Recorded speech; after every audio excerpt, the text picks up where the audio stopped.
Dalam bayangan gelap, satu peluang muncul.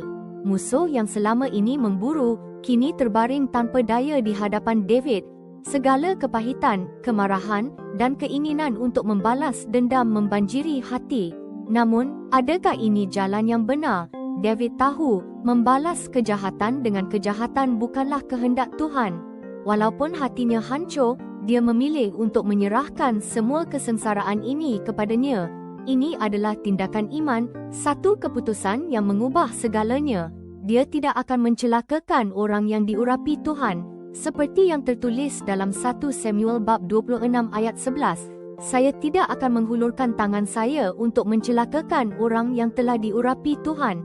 Dengan melepaskan hak membalas dendam, David bukan sahaja menyelamatkan nyawa Saul, tetapi juga membebaskan jiwanya sendiri. Kuasa kemaafan dan kepercayaan kepada Tuhan memberikan kedamaian yang sejati. Ia bukan tentang melupakan, tetapi tentang menyerahkan segala beban kepada Tuhan yang adil. Dengan kasih dan ampunan, kita menemukan kebebasan yang hakiki.